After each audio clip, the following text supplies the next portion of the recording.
Hello students, MSc previous physics classical mechanics के series में आपका स्वागत है। और इस सेक्शन में आज जो अपना टॉपिक है वो है Lagrangian for simple pendulum. Okay students, तो आज यहाँ अपन डिस्कस करेंगे मोशन ऑफ आज जो अपना टॉपिक है लाग्रांजियन फॉर स्फेरिकल पेंडुलम, और आज यहाँ अपन डिस्कस करेंगे motion of A spherical pendulum with the Lagrange method. ठीक है, तो यहाँ आज हम स्फेरिकल पेंडुलम के लिए फर्स्टली लाग्रांजियन को फाइंड आउट करेंगे, देन स्फेरिकल पेंडुलम के लिए लाग्रांज इक्वेशन ऑफ मोशन।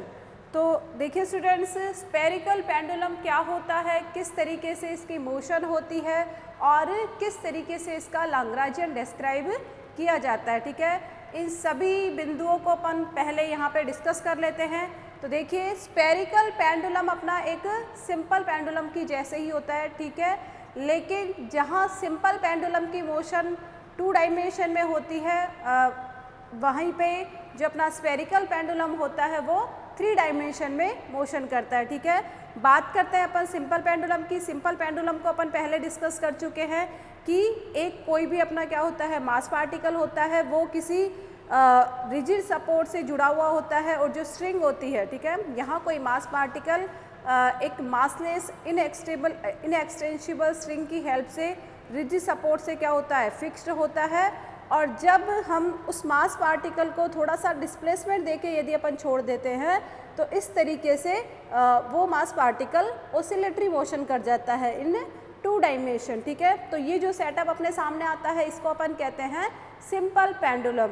जबकि हम यदि बात करें स्फेरिकल पेंडुलम की, तो स्फेरिकल पेंडुलम अपना 3 डायमेंशन में कह सकते हैं कि किसी स्फीयर की जो इनर सरफेस होती है वहाँ पे कहीं भी स्विंग कर सकता है, कहीं भी मोशन कर सकता है। ठीक है, तो स्फेरिकल पेंडुलम की मोशन अपनी 3 डायमेंशन में होती है, जबकि जो अपना सिंपल पेंडुलम होता है, सिंपल पेंडुलम ओनली 2 डायमेंशन में मोशन करता है। ठीक है, तो जब अपन ने सिंपल पेंडुलम के लिए लाग्रांजियन फाइंड आउट किया था, तो सबसे पहले बात करें यदि इसके जनरलाइज कोऑर्डिनेट की, तो सिंपल पेंडुलम के लिए ओनली अपने पास एक जनरलाइज कोऑर्डिनेट था जिसको अपन ने थीटा से डिस्क्राइब किया था।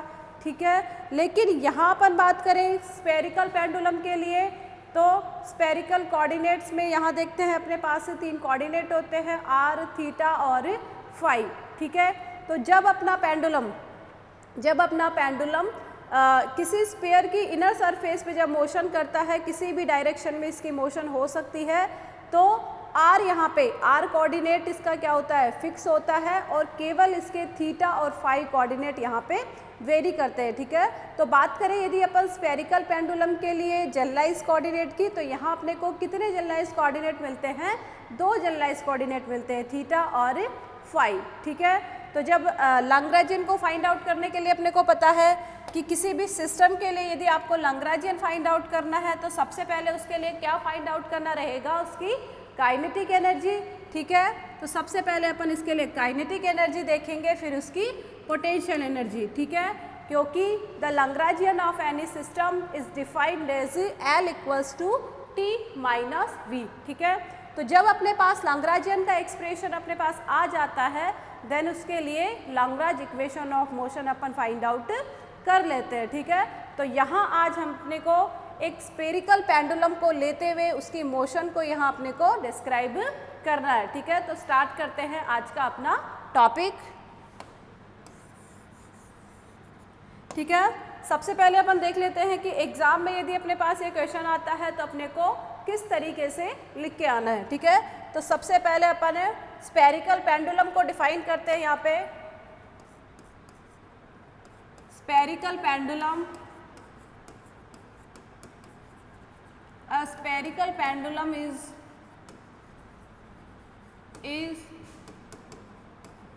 similar as a spherical pendulum is similar as simple pendulum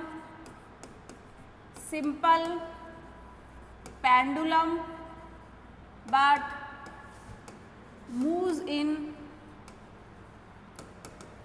in 3 dimension, but moves in 3 dimension. Okay, यहाँ पे जो मेजर अपने पास डिफरेंस आता है सिंपल पेंडुलम और स्पेरिकल पेंडुलम का, वो यही होता है कि सिंपल पेंडुलम अपना ओनली 2 डायमेंशनल मोशन करता है, जबकि जो अपना स्पेरिकल पेंडुलम होता है उसकी मोशन 3 डायमेंशन में होती है। ओके, तो देखिए इसका सेटअप कैसे तैयार किया जाता है। तो सेटअप अपना जो इसका सेटअप होता है सिमिलर होता है लाइक सिमिलर सिंपल पेंडुलम के। तो देखिए यहाँ भी अपने को एक छोटा सा मास पार्टिकल लेना रहेगा, एक छोटा सा पॉइंट मास अपने पास होगा। उस छोटे से मास पार्टिकल को अपन एक मासलेस इन एक्सटेंसिबल स्ट्रिंग की हेल्प से रिजिड सपोर्ट से क्या कर देंगे, कनेक्ट कर देंगे। और जब उस मास पार्टिकल में डिस्प्लेसमेंट देके छोड़ दिया जाता है तो वो मास पार्टिकल फ्री होता है किसी भी डायरेक्शन में मोशन करने के लिए। ठीक है, वो उसकी मोशन यहाँ पे किसी भी डायरेक्शन में, ठीक है, यहाँ हम कह सकते हैं कि किसी स्फीयर की इनर सरफेस पे वो अपना मूव कर रहा है। ठीक है, तो आर यहाँ पे रेडियस ऑलवेज उसके लिए क्या होगी, कांस्टेंट होगी। ठीक है, और यही इसके लिए क्या कहलाती है, कंस्ट्रेंट इक्वेशन कहलाती है। ठीक है, कि जब स्फेरिकल पेंडुलम की मोशन होती है तब लेंथ, ठीक है, लेंथ जिसको अपन रेडियस ऑफ स्फेयर कहते हैं वो कभी भी चेंज नहीं होगी। ठीक है, केवल वेरी करते हैं थीटा और फाई कोऑर्डिनेट। ठीक है, तो यहाँ पे जो अपने पास जनरलाइज कोऑर्डिनेट सामने आते हैं वो थीटा और फाई होते हैं। ठीक है ना, तो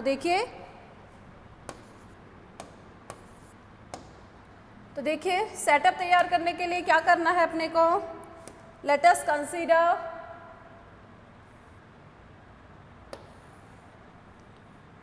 इसका सेटअप तैयार करने के लिए अपने को लिखना रहेगा, let us consider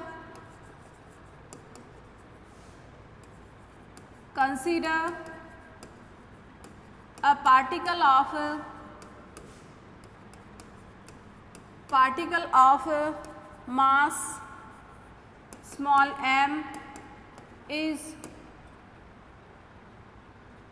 connected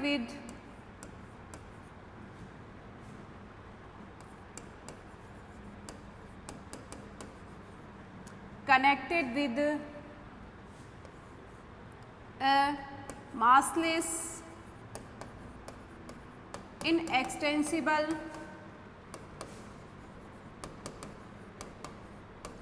string with rigid support।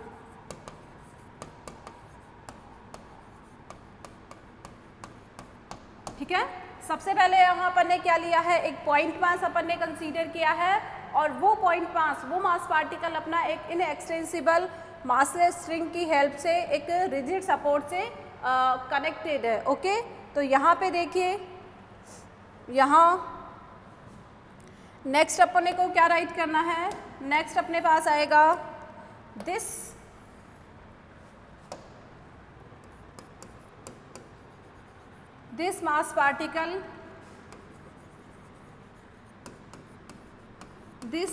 mass particle is free to move in the inner surface of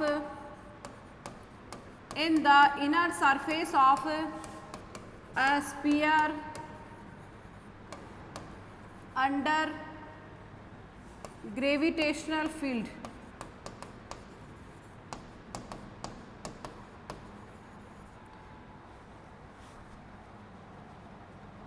under gravitational field, but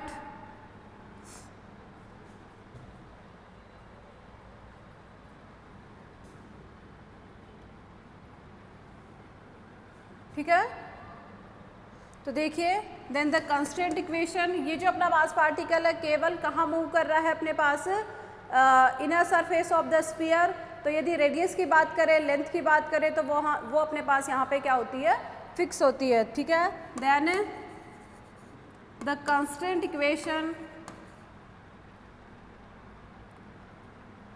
या फिर यहाँ पर पहले लिख सकते हैं दिस सिस्टम इज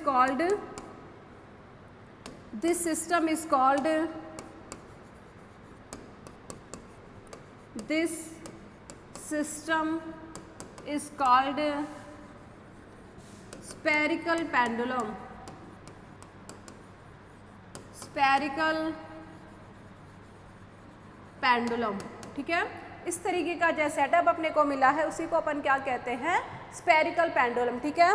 नेक्स्ट अपन इसके लिए काम करते हैं लैग्रेंजियन को फाइंड आउट करने के लिए, ठीक है। तो यहाँ पे अपने को कंस्टेंट इक्वेशन क्या दिख रही है कि जब अपना स्पेरिकल पेंडुलम किसी भी स्फीयर की इनर सरफेस पे क्या कर रहा है, मूव कर रहा है, तो आर, कैपिटल आर उसके लिए क्या है, कांस्टेंट है।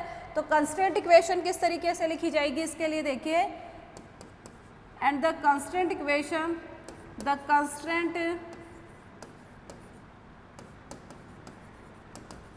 constraint for this system is holonomic, for this system is holonomic,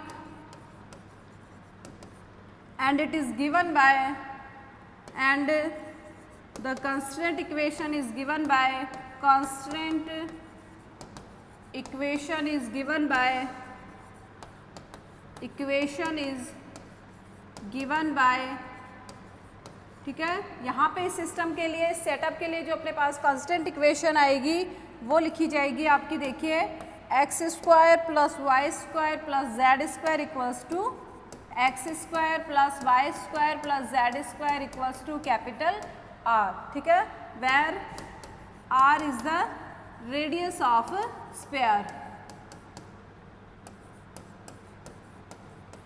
ठीक है। यहाँ पे जो कैपिटल आर अपने सामने आया है, कैपिटल आर अपना क्या कहलाता है, रेडियस ऑफ स्फीयर, ठीक है। तो देखिए नेक्स्ट अपने को कंस्टेंट इक्वेशन अपने पास यहाँ पे आ गई है। नेक्स्ट अपने को काम किसके लिए करना है, लैग्रेंजियन के लिए। तो सबसे पहले यदि अपन यहाँ पे कंसीडर करें कि जो अपना स्पेरिकल पेंडुलम में जो अपना मास पार्टिकल है उसकी किसी टाइम टी पे, किसी इंस्टेंट टाइम टी पे पोजीशन को अपन पॉइंट P से डिस्क्राइब करते हैं, ठीक है। यहाँ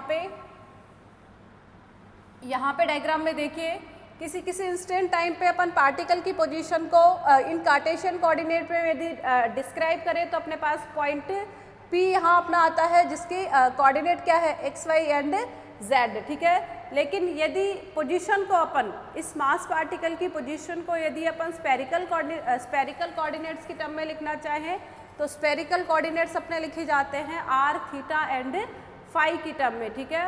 और Cartesian coordinate system and spherical coordinate system, इनके बीच की जो ट्रांसफॉर्मेशन इक्वेशन होती है, इनके बीच का जो रिलेशन होता है वो अपने को पता होता है और वो लिख सकते हैं अपन द ट्रांसफॉर्मेशन इक्वेशन, या फिर अपन लिख सकते हैं the relation between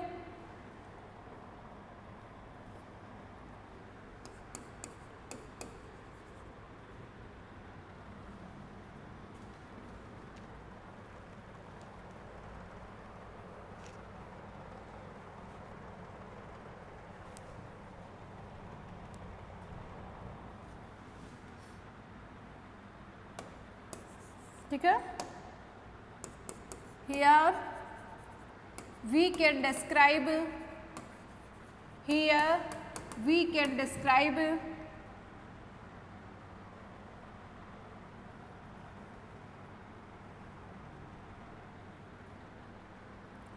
we can describe the motion of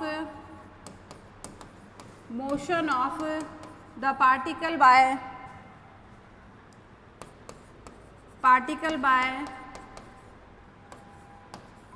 theta and phi coordinate. जब आर कोऑर्डिनेट को, आर अपने पास कोऑर्डिनेट फिक्स हो गया है तो केवल मोशन को डिस्क्राइब करने के लिए अपने पास कितने कोऑर्डिनेट होंगे, दो कोऑर्डिनेट होंगे, थीटा एंड फाई, ठीक है।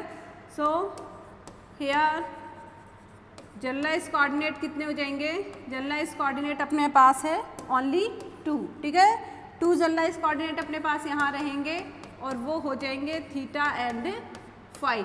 तो जब अपने को Lagrange equation of motion find out करने जब अपन Lagrange equation of motion find out करेंगे इस सिस्टम के लिए तो कितनी फॉर्म आएगी अपने पास, 2, थीटा के रेस्पेक्ट में और फाई के रेस्पेक्ट में, ठीक है। तो सबसे पहले अपन देख लेते हैं relation between Cartesian coordinates and spherical coordinates. तो देखिए the Cartesian coordinates of the relation between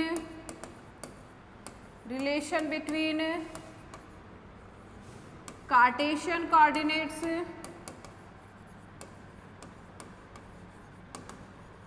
Cartesian coordinates and spherical coordinates. ठीक है, किसी इंस्टेंट टाइम टी पे अपन ने पार्टिकल की पोजीशन को कार्टेशियन कोऑर्डिनेट्स की टर्म में डिस्क्राइब किया है, एक्स, वाई एंड जेड। अब इन्हीं कोऑर्डिनेट्स को यदि अपन पोजीशन को स्फेरिकल कोऑर्डिनेट्स की टर्म में राइट डाउन करना चाहें तो अपने पास कोऑर्डिनेट्स क्या आते हैं, आर, थीटा एंड फाई। तो यहाँ अपने को सबसे पहले रिलेशन देखना है कि अपन किस तरीके से कार्टेशियन कोऑर्डिनेट्स को स्फेरिकल कोऑर्डिनेट्स में कन्वर्ट कर सकते हैं, किस तरीके का रिलेशन होता है, ट्रांसफॉर्मेशन अपना किस तरीके से होता है। तो देखिए, and spherical pendulum, spherical coordinates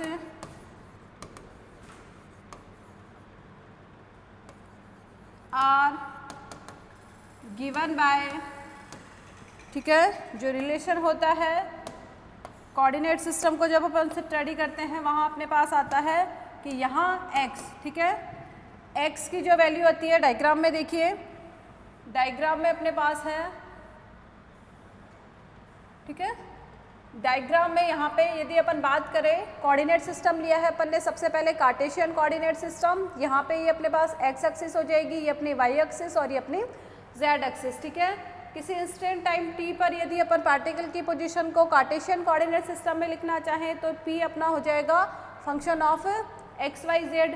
अब इन्हीं कोऑर्डिनेट्स को यदि अपन स्फेरिकल कोऑर्डिनेट्स की टर्म में यदि चेंज करना चाहें तो यहाँ अपने पास देखिए r, थीटा, फाई, ये अपने पास, ठीक है, p पॉइंट की जो ओरिजिन से डिस्टेंस होगी वो अपने पास क्या हो जाएगी, r कोऑर्डिनेट। ठीक है, यहाँ पे ये जो p, ये जो अपने पास पोजीशन वेक्टर है इसका z एक्सिस के साथ जो एंगल है वो एंगल अपना क्या हो जाएगा, थीटा हो जाएगा।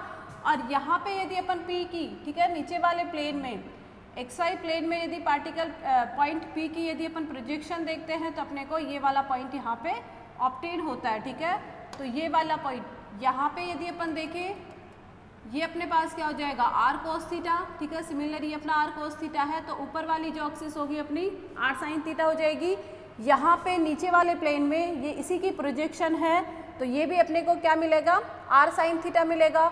ठीक है, तो ये जब अपने पास r sin थीटा है तो ये वाला पॉइंट, ठीक है, x कोऑर्डिनेट की वैल्यू हो जाएगी अपने पास r sin theta cos phi, और जो y कोऑर्डिनेट है y कोऑर्डिनेट की वैल्यू हो जाती है अपने पास r sin theta sin phi. ठीक है, तो इस तरीके से अपने पास रिलेशन आ जाता है कार्टेशियन कोऑर्डिनेट सिस्टम का और स्फेरिकल कोऑर्डिनेट सिस्टम का। ठीक है, तो लिख सकते हैं अपन इनको, x की तो वैल्यू अपने पास क्या आ रही है, x कोऑर्डिनेट की जो वैल्यू आ रही है वो अपने पास आ रही है r sin theta cos phi. y coordinate की जो वैल्यू आ रही है, y कोऑर्डिनेट अपना लिखा गया है r sin theta sin phi, और z कोऑर्डिनेट अपना आ रहा है r cos थीटा। ठीक है, तो ये अपने पास ट्रांसफॉर्मेशन इक्वेशन होती है between Cartesian coordinate system and spherical coordinate system. Okay, तो देखते हैं अपन जब अपने पास कोऑर्डिनेट्स आते हैं, यहाँ पे अपने को पता है here small r equals to capital R, जो कि अपने पास क्या है, फिक्स्ड है। ठीक है, तो स्मॉल r अपना कांस्टेंट है तो इसका डिफरेंशिएशन अपने पास नहीं होगा। ठीक है, then the kinetic energy for this particle will be, then the kinetic energy, क्योंकि यहाँ अपने को लैग्रेंजियन सेट करना है और लैग्रेंजियन को फाइंड आउट करने के लिए अपने को सबसे पहले पार्टिकल की काइनेटिक एनर्जी चाहिए होती है और पोटेंशियल एनर्जी। ठीक है, तो सबसे पहले अपन काइनेटिक एनर्जी को देख लेते हैं। Then the kinetic energy of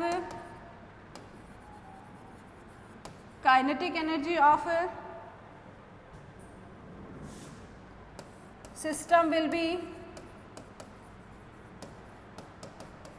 system के लिए यदि अपन काइनेटिक एनर्जी की बात करें तो काइनेटिक एनर्जी अपनी लिखी जाती है half m x dot square plus y dot square plus z dot square. ठीक है, यहाँ पे अपने को तीनों जो कोऑर्डिनेट्स अपने पास उसका टाइम डेरिवेटिव करके और स्क्वायर लेके उनको ऐड करना रहेगा। तो देखिए यदि अपन बात करें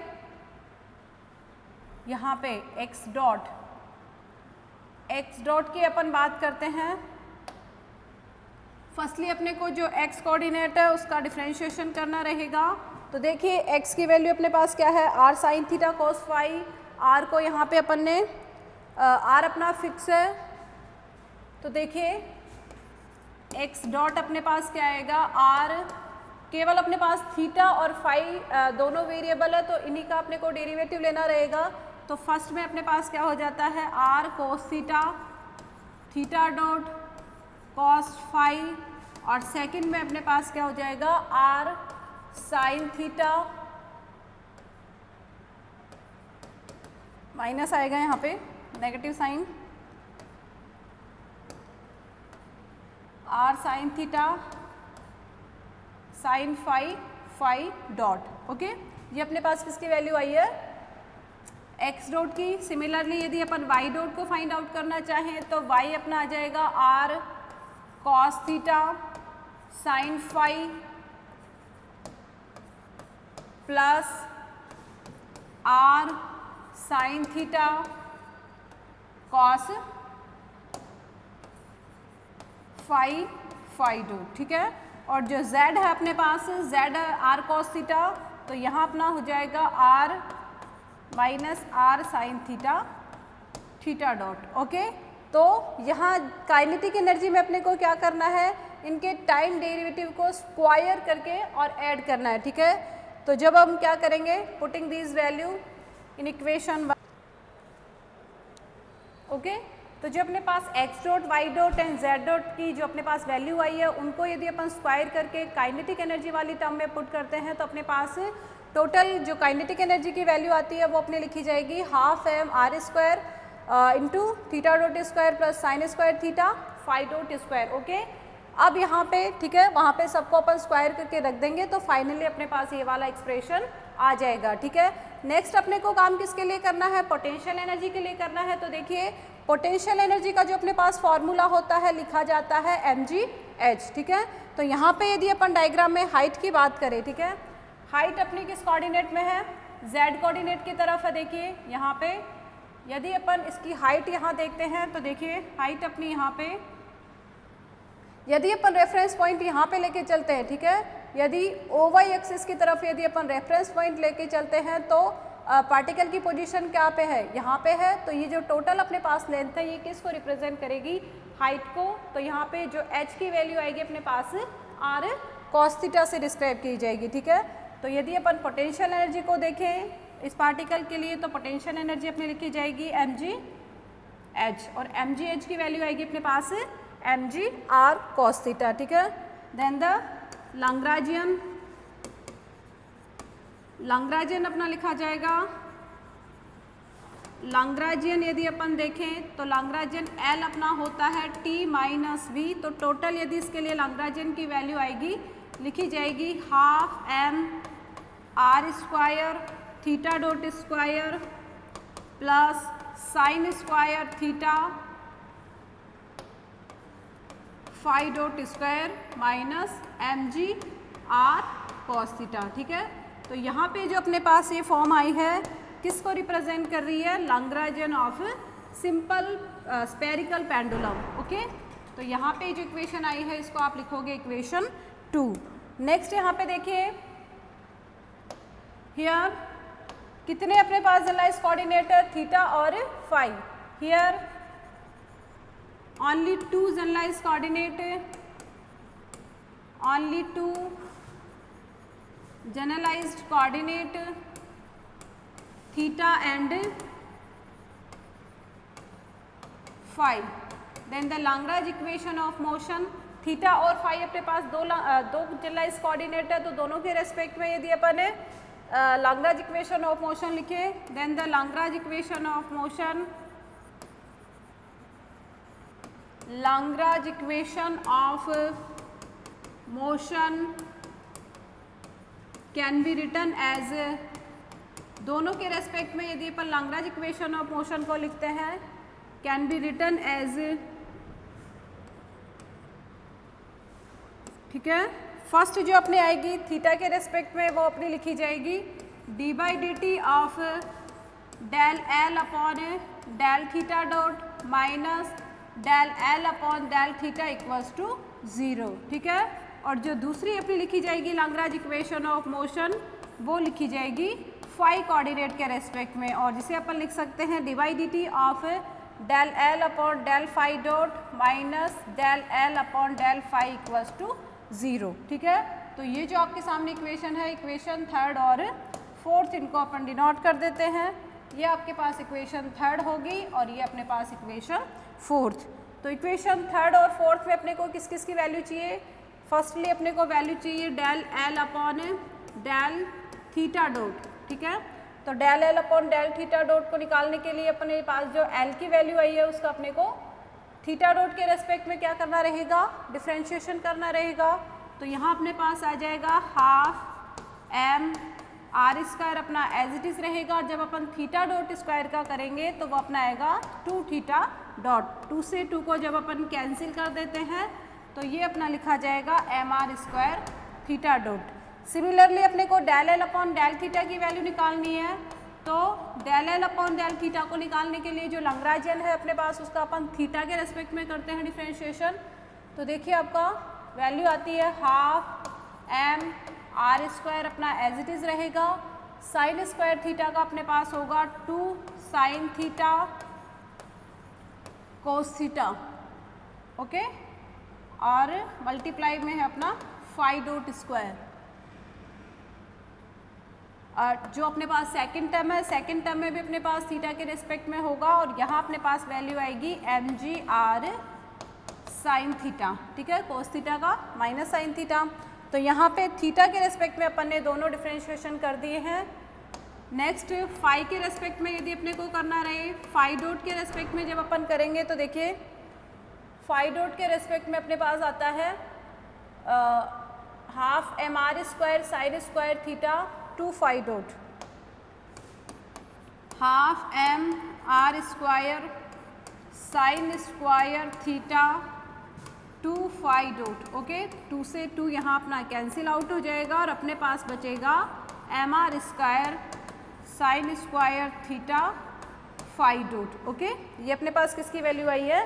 del L upon del phi dot. Okay, next जो अपने को काम करना है यहाँ पे del L upon del phi के लिए करना है। देखिए तो del L upon del phi अपना क्या होगा? 0 होगा, क्योंकि लैग्रेंजियन के एक्सप्रेशन में अपने पास कहीं भी फाई की वैल्यू नहीं है। ठीक है, तो फाई यहाँ पे क्या है? साइक्लिक कोऑर्डिनेट है। ठीक है, तो इन सभी वैल्यूज़ को अपन कहाँ पुट करते हैं? इक्वेशन थर्ड और 4 में। Putting above values in equation third and 4 we obtain. यहाँ पे जब अपन del L upon del theta dot and del L upon del theta की वैल्यू इक्वेशन थर्ड में पुट करते हैं, तब अपने पास इक्वेशन थर्ड लिखी जाती है dy/dt of m R square theta dot and minus में अपने पास आएगा एम आर स्क्वायर। ठीक है, 2 से 2 को यहाँ अपन कैंसिल कर सकते हैं, m R square sine theta cos theta phi dot square minus m g R sine theta equal to 0। ठीक है, यहाँ पे जो वैल्यू आई है ये अपने पास जो अपने पास del L upon del theta dot थी उसकी भी वैल्यू अपन ने पुट कर दी है, और जो अपने पास del L upon del theta थी वो भी वैल्यू अपन ने पुट कर दी है। ठीक है, तो यहाँ पे अपन क्या कर सकते हैं कि जो ब्रैकेट में क्वांटिटी है उसका अपने को एक और बार टाइम डेरिवेटिव लेना है, तो ये अपने पास आ जाएगा m R square theta double dot. एक डॉट अपने पास ऑलरेडी था, dy/dt को जब अपन ने अप्लाई किया है तो अपने पास डबल डॉट आ जाता है, और यहाँ पे जो वैल्यू है यहाँ साइन थीटा कोस थीटा को अपन लिख सकते हैं एम आर स्क्वायर अपना एज इट इज़ आ जाएगा, और 1/2 साइन 2 थीटा, और यहाँ मल्टीप्लाई में आ जाएगा फाई डॉट एंड ये जो अपने पास वैल्यू आई है उसको अपन लिखेंगे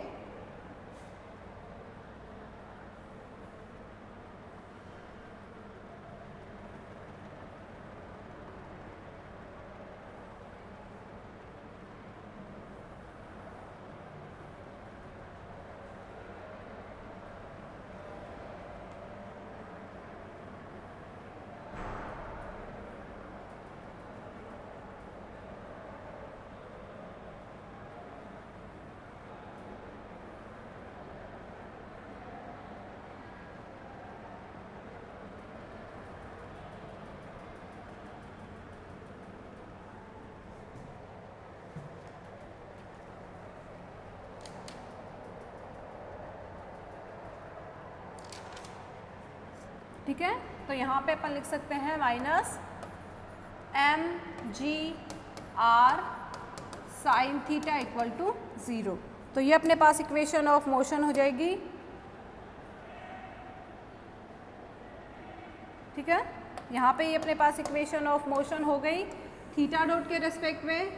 और यदि अपन बात करें फाई डॉट के रेस्पेक्ट में, तो देखिए फाई डॉट के रेस्पेक्ट में जो अपने पास इक्वेशन ऑफ मोशन आएगी वो लिखी जाएगी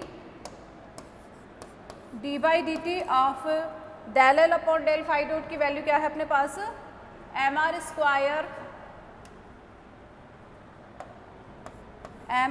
square sine square theta phi dot, ठीक है। और ये अपने पास क्या आ जाएगी इक्वल टू 0। दैट इज़ यहाँ अपन क्या कह सकते हैं कि किसी भी क्वांटिटी का यदि अपने पास टाइम डेरिवेटिव यदि 0 होता है तो वो वाली क्वांटिटी अपने पास क्या होती है कांस्टेंट, ठीक है।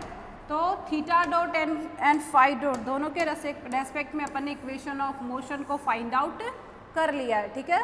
तो ये जो अपने पास इक्वेशन आई है इक्वेशन 5th एंड 6 किसको रिप्रेजेंट कर रही है equation of motion for spherical pendulum, okay. तो यहाँ अपने पास ये जो फॉर्म आई है दीज आर द लिख सकते हैं अपन these are the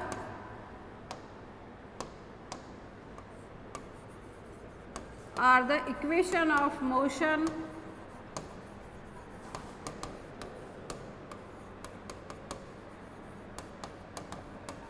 for spherical pendulum।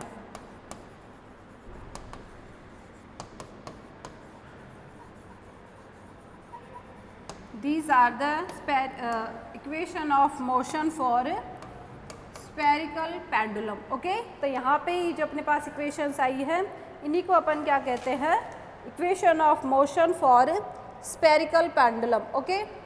तो इस तरीके से अपन किसी स्पेरिकल पेंडुलम के लिए Lagrange equation of motion and Lagrangian को डिस्क्राइब कर सकते हैं, ठीक है। तो नेक्स्ट जो टॉपिक है अपन